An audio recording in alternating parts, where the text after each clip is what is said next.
네, 오늘 우리 토요학교 때문에 분위기가 한껏 업된 것 같습니다. 우리 한번 옆에 계신 분과 한번 이렇게 인사하실까요? 하나님을 즐거워합시다. 네, 삼위 하나님으로 우리의 삶이 즐거움으로 가득 차기를 예수님 이름으로 축복합니다. 삼위 하나님의 아름다움이라는 제목으로 오늘은 설교를 최대한 짧게 해보도록 하겠습니다. 해외여행 나가면 한국 라면이 그렇게 맛있을 수가 없습니다. 그렇죠. 느끼한 음식만 먹다가 신라면, 컵라면 하나만 먹어도 너무 맛있습니다. 그런데 실제로 수출용 라면이 내수용 라면보다 더 맛있다고 합니다. 그렇게 느낀 게 아니라 진짜로 맛있다고 합니다. 왜냐하면 내수용 라면에는 MSG가 안 들어가는데 수출용 라면에는 MSG가 첨가되기 때문에 그렇죠. 자, 그래서 한번 여러분께 여쭤보고 싶습니다. MSG가, 이 화학 조미료가 몸에 나쁩니까? 아니면 먹어도 괜찮습니까? 그 젊은 분들 먹어도 괜찮다 하시는 분도 있고 안 먹는 게 좋아요라고 하시는 분도 계실 겁니다.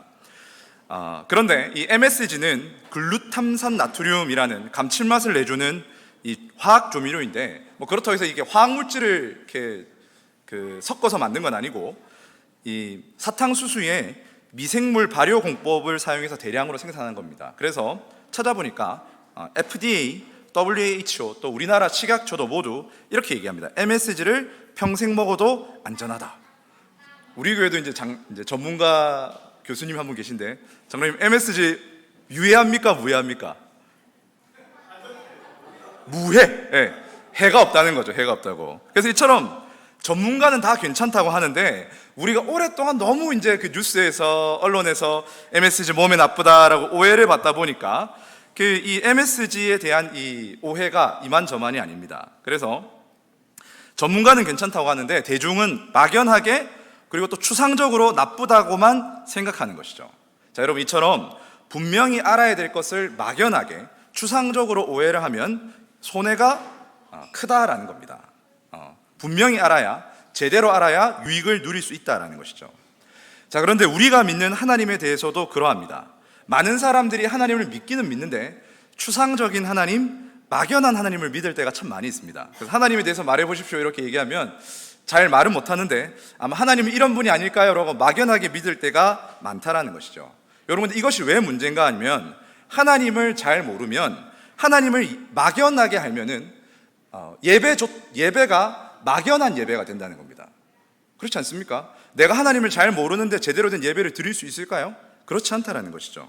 그리고 하나님을 막연하게 알기 때문에 예배가 막연해지고, 예배가 메마르면 기독교 신앙이 주는 즐거움과 역동성이 메마르게 된다는 겁니다. 자, 여러분, 그래서 저는 오늘부터 이제 삼위일체 하나님에 대한 시리즈 설교를 시작할 건데, 핵심은 이것입니다. 삼위 하나님에 대해서 제대로 알아야 된다는 것이죠.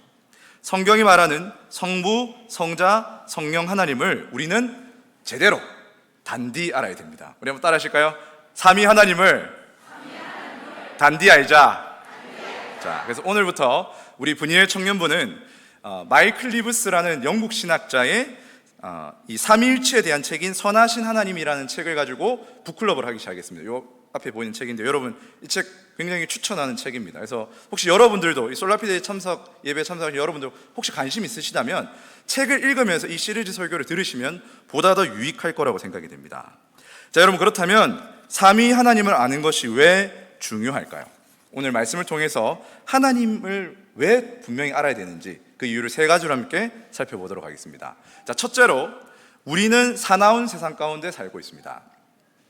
오늘 우리가 읽은 시편 27편은 다윗이 여러 원수들에게 고통받는 상황에서 부른 노래입니다. 자, 구체적으로 다윗이 어떤 어려움에 빠져 있습니까? 우리 오늘 본문에 2절 말씀을 한번 같이 읽도록 하겠습니다. 2절입니다. 악인들이 내 살을 먹으려고 내게로 왔으나 나의 대적들, 나의 원수들인 그들은 실족하여 넘어졌나이다. 자, 다윗 주위에 누가 있습니까? 원수들이 있고 악인들이 있습니다. 그리고 이 원수들이 사자처럼, 맹수처럼 맹렬하게 다윗을 물어뜯는 그런 어려움 가운데 있다라는 겁니다. 여러분, 다윗의 인생을 한번 되돌아보십시오. 다윗이 어떤 인생을 살았습니까? 집요하게 자기를 죽이려고 쫓아오는 사울의 병사들, 또 도액처럼 자기 성공을 위해서라면 잔인한 살인도 서슴지 않는 그런 원수들에게 온통 인생이 둘러싸여져 있었다는 겁니다. 여러분, 그런데 다윗뿐만 아니라 우리가 세상을 살다 보면 이 다윗처럼 세상이 참 잔인하다라고 느껴질 때가 있습니다.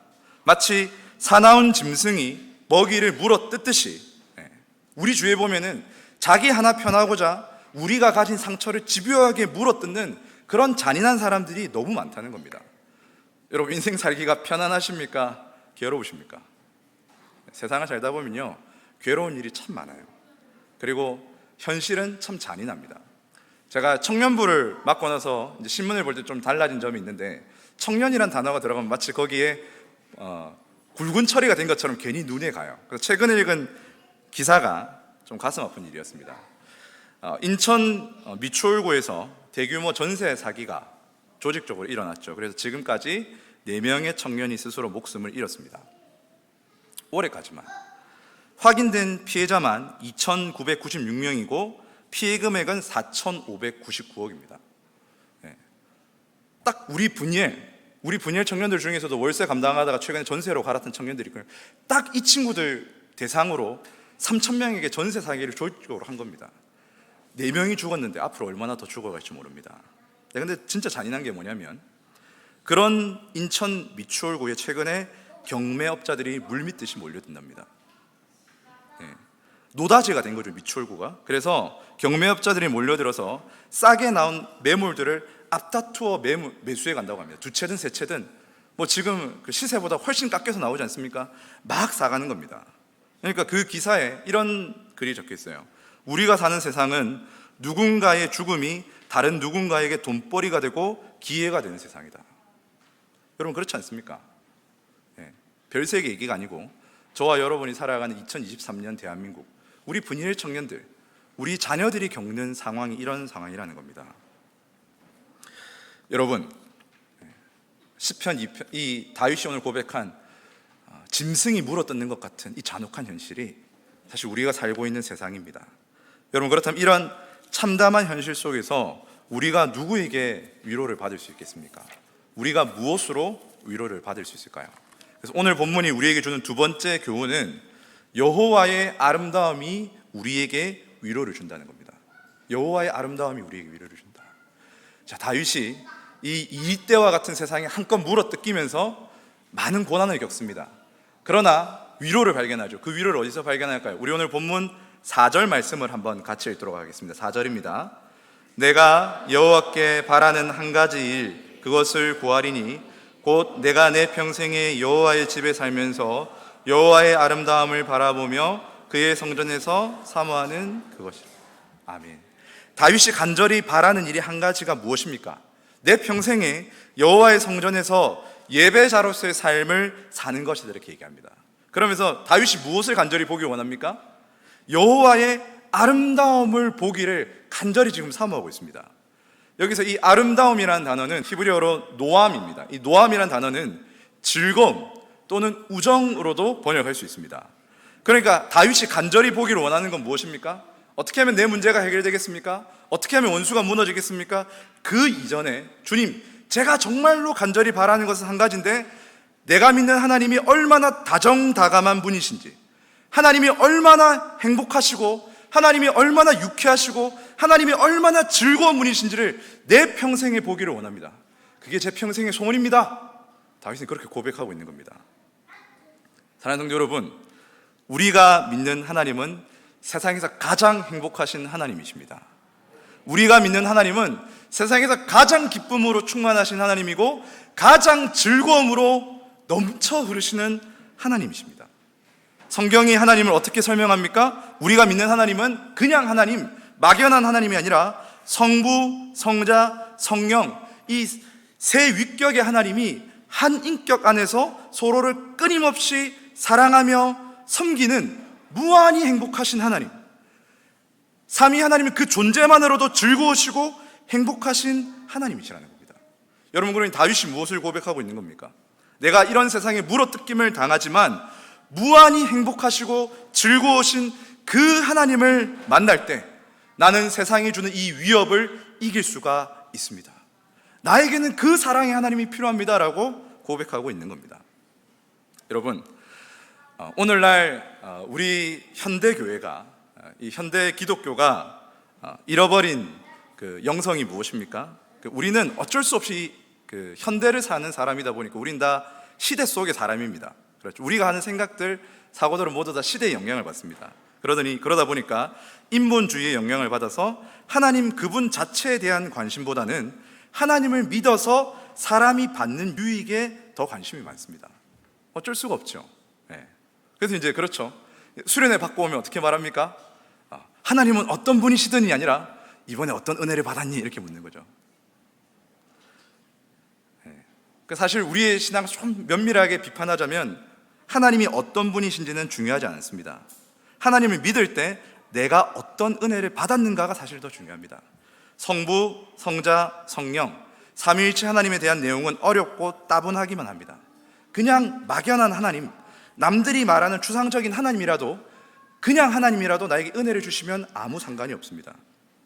사실은 유대교가 말하는 여호와와 이슬람이 말하는 알라와 기독교가 말하는 하나님이 다 단일 신론입니다. 사실 별 차이가 없습니다. 좀 더 충격적으로 얘기해 볼까요? 이단에 가서 예배 드리는데 똑같은 찬양 드리고 똑같은 기도를 합니다. 별반 어색함을 못 느낀다는 것이죠. 여러분, 이렇게 우리는 내 입맛을 따라 하나님을 만들어냅니다. 그리고 내가 만든 신을 하나님이라 생각하고, 내가 막연하게 생각하는 그분을 하나님이라 생각하고, 그 하나님께, 그 내가 만든 신에게 예배를 드리는 겁니다. 그러니까 이런 예배는 곧 실증 나고 옵니다. 신비가 없고 경외감이 없죠. 그러니까 내가 만든 신이다 보니까 기대할 것이 없습니다. 그러니 다만 내가 간절히 기도하는 내용이나 이루어지나, 아니면 이 내용이 이루어지지 않나, 결국 거래만 남는 그런 앙상한 예배가 되고 맙니다. 여러분, 그러니 오늘 저와 여러분이 회복해야 될 영성이 무엇입니까? 그것은 삼위 하나님 그분 자체를 향한 경외감을 회복해야 됩니다. 사랑하는 청년 여러분, 삼위 하나님을 경외하십니까? 삼위 하나님을 경외하십니까? 우리 한번 같이 따라합시다. 삼위 하나님을 경외합시다. 현대교회가 시급하게 회복해야 될 이 신앙의 영성 과제가 바로 삼위 하나님에 대한, 하나님 그분 자체에 대한 경외감이라는 겁니다. 사랑하는 성도 여러분, 성부, 성자, 성령 하나님이 어떤 분이신지, 또 삼위일체 하나님이 얼마나 행복하시고 충만하시고 사랑으로 가득 찬 분인지를 깨달아서 우리가 그 하나님께 푹 잠기기를 예수님 이름으로 축복합니다. 자, 마지막으로 우리가 삼위 하나님을 알 때 그 사랑 속에서 두려움이 물러갑니다. 우리 오늘 본문의 5절과 6절 말씀을 한번 같이 읽도록 하겠습니다. 5절과 6절입니다. 여호와께서 환난 날에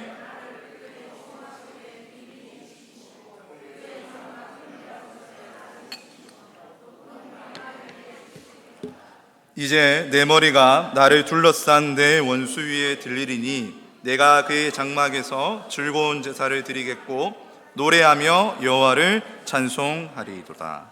아멘. 4절에서 내가 여호와의 아름다움을 간절히 갈망합니다, 내 소망은 그것입니다 라고 고백했던 다윗이 무엇이라 고백합니까? 내가 성전에서 사랑의 하나님, 그 하나님의 아름다움을 경험했기 때문에 이제 세상의 원수가 두렵지 않습니다. 세상이 아무리 잔인하게 나를 물어뜯어도 이것이 나를 죽일 수 없음을 고백합니다라고 다윗은 지금 의연하게 얘기하고 있는 겁니다. 자, 다윗의 이 신앙의 원동력이 무엇입니까?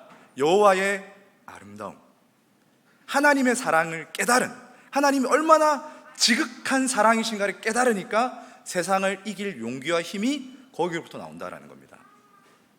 여러분, 사람은 참 신비한 존재입니다. 사람을 잘 관찰하면 참 재밌습니다. 사람은 끊임없이 돈과 명예, 권력 등 그 어떤 무언가를 끊임없이 추구합니다. 계속해서, 그리고 만족하지 않죠. 부자가 난 돈 많으니까 이제 안 벌어도 된다라고 하는 사람 전 단 한 번도 본 적 없습니다. 벌면 벌수록, 가지면 가질수록 더 가지려는 특징이 있습니다. 근데 참 재밌는 것이, 많이 가지면 두려움이 사라집니까? 그렇지 않습니다. 가지면 가질수록 내가 가진 것에 대한 두려움이 더 커집니다. 그래서 역설적이게도 세상에서 어떻게 보면 가장 행복한 사람은 김정은이어야 되죠. 수천만 명의 사람들이 자기 하나를 위해서 자기 인생을 갈아놓고 있으니까 김정은이 가장 행복한 남자가 아닐까요? 그런데 독재자일수록 평생을 암살의 두려움에, 이 반란의 두려움에 시달린다라는 겁니다. 자, 여러분, 여기서 우리가 알 수 있듯이 사람은 권력으로 살지 않습니다. 사람은 돈과 명예로 사는 존재가 아닙니다. 여러분, 그러면 사람은 무엇으로 삽니까? 사람은 무엇으로 삽니까? 네, 톨스토이 읽어보셔야죠. 사람은,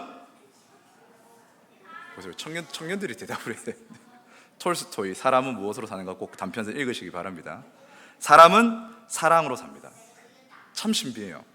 여러분, 그래서 성인이 되어서 마음의 어려움을 겪는 사람들을 자주 만나게 됩니다. 그런데 그런 사람들과 이렇게 상담을 하다 보면 예외 없이 아버지로부터, 어머니로부터 받아야 했던 사랑에 어떤 제약과 장애가 있다는 것을 반드시 발견합니다. 참 사람은 신기해요. 유년기의 그 짧은 시간에 우리 애들 저렇게 웃고 떠들고 제잘거리는 그 시간에 받아야 될 사랑을 받지 못하면 그것이 한 사람의 인생에 지대한 영향을 끼친다는 겁니다. 반대로 누군가 받아야 될 사랑에 있어서 조건 없이 주는 그 풍성한 사랑을 마음껏 경험하면 그 사람은 어른이 되어서 건강한 인격이 된다는 것이죠. 여러분, 무슨 말입니까? 우리는 사랑으로 충만한 존재를 반드시 만나야 됩니다. 별 아멘이 안 나오시는군요. 사랑하는 성도 여러분, 사람은 반드시 사랑으로 충만한 존재를 만나야 됩니다. 가정에서 좋은 부모님을 만나는 것, 교회에서 좋은 선생님을 만나는 것, 청년부에서 버릇없는 후배를 도닥여주는 좋은 선배를 만나는, 사랑으로 보듬어주는 존재를 만난다는 것은 우리 인생에 너무나도 중요한 만남이라는 겁니다. 그런 맥락에서 우리를 사랑하시는 하나님, 그 존재 자체가 사랑으로 충만하신 삼위 하나님을 경험할 때에만 세상이 주는 두려움을 온전히 내어 쫓을 수 있다는 겁니다. 사랑하는 성도 여러분, 사랑이신 하나님을 만나십시오. 그분을 내가 생각하는 막연한 하나님이 아니라 성경이 계시하는, 성경이 말하는 그 진한 사랑으로 가득하신 하나님을 만나시기 바랍니다. 그럴 때 두려움이 내어 쫓깁니다. 제 얘기가 아니고 요한일서 4장 18절 19절의 말씀입니다. 우리 한번 이 본문 한번 띄워주실까요? 우리 한번 같이 읽겠습니다. 사랑 안에는 두려움이 없고 온전한 사랑이 두려움을 내쫓나니 두려움에는 형벌이 있음이라. 두려워하는 자는 사랑 안에서 온전히 이루지 못하였느니라. 우리가 사랑함은 그가 먼저 우리를 사랑하셨습니다. 아멘. 말씀을 맺겠습니다.